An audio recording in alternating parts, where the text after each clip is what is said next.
The Quartet's peace envoy, good evening and thank you for joining us. It's a pleasure, thank you. You have been traveling back and forth Ramallah in the past couple of days trying to negotiate. To the best of your understanding, why is Hamas refusing to cease fire?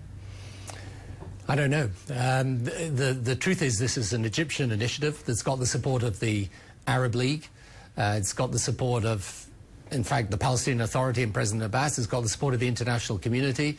Just came off the phone with the UN Secretary General. He's supporting it. We're all supporting it. And, you know, the ceasefire that Egypt wants to see put in place will then allow the parties to come and to talk through the issues and then to put in place a long-term plan for Gaza that gives the Gazan people some hope for the future and gives Israel some security for the future. So there's no reason not to accept this proposal and every reason to accept it.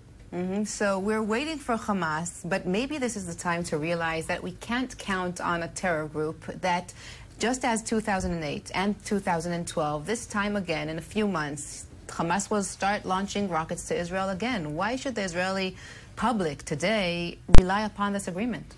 Well, I think one of the things that's interesting, and maybe this is what's discomforting Hamas, is that this is an initiative put forward by President Sisi and the Egyptian government, the new Egyptian government.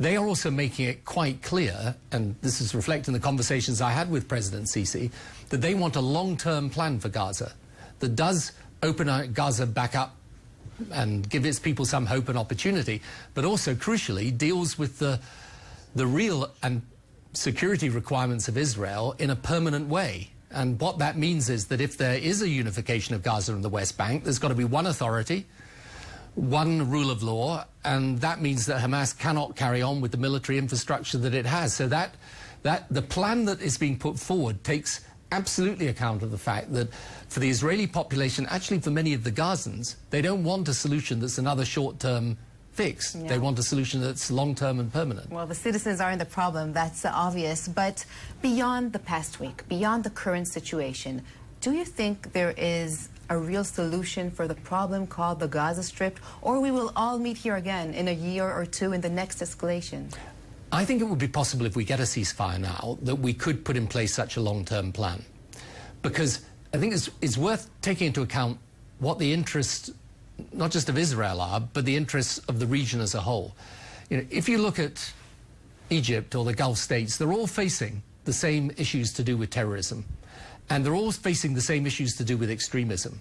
So, in fact, everyone has a combined interest today in making sure that whether you're Israeli or you're Egyptian or you're from the international community, that a solution for Gaza deals with the essential nature of the problem. And that means that just as Gaza gets opened up and its people given some hope, at the same time we deal with these long-term security requirements of Israel. And, you know, look, what I keep saying to people in the international community is, you know, no government could be in a position where rockets are fired indiscriminately at their people and not take action. And the tragedy is, of course, this is where the tragic loss of life in Gaza is, that these rockets are fired from residential areas. They deliberately use areas where there are large numbers of people congregated, and so you end up with the innocent dying as well as the militants. And it's a tragedy for the people of Gaza. In 2008, Prime Minister Olmert went into Gaza and he received the backing of the international community. This isn't the situation this time. Is Prime Minister Netanyahu paying the price for what is seen by the world, his refusal to really take brave acts with the Palestinians? I don't think that's the issue right now. And I think, by the way, the international community was behind the ceasefire. Israel stopped today. Hamas hadn't stopped. Now, if they don't stop, the situation will continue.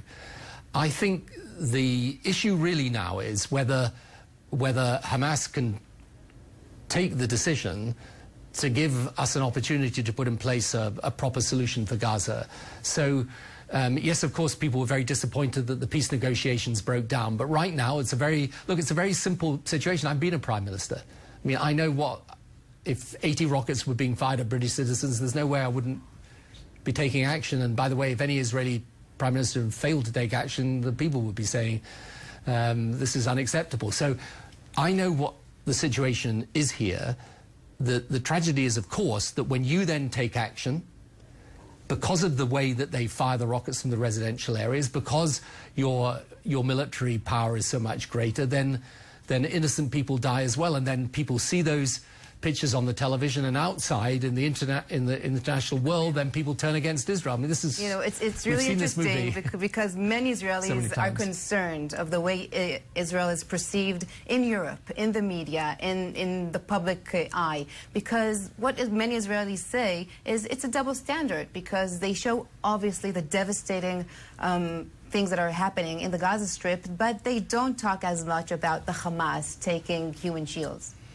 No, and also the fact that if Israel didn't have its defense system, the Iron Dome, and it didn't have evacuation procedures in place, then many Israeli citizens would die. I mean, so it's not a lack of intent on Hamas's part to kill Israelis that has saved the lives. It's the actions you're taking. Look, I try and explain this to people the whole time, but the reality is, and I think Hamas know this, the visual impact of you know, what are the horrible and tragic loss of life on the Palestinian side, that makes the impact and carries emotions, perfectly understandably. However, that's why it was important for the Israeli government to accept this Egypt proposal, because I think the Israeli government was saying, right, we are prepared to stop and to sit down and find a way forward.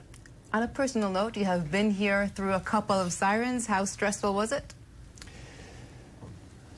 Look, it's more stressful, I think, for those Israelis that have to face this all the time. And I think it's particularly hard, especially if you've got young children. It's a very, you know, it's hard to explain, and it's hard to know how much, you know, how much to tell them and so on. And so I know I'm the least of the problems. But in respect of Gaza today, I don't believe anything works that is a short-term fix. You've got to put in place something that is a genuine long-term plan. We're all waiting for Hamas. Mr. Tony Blair, thank you once again for this interview. You.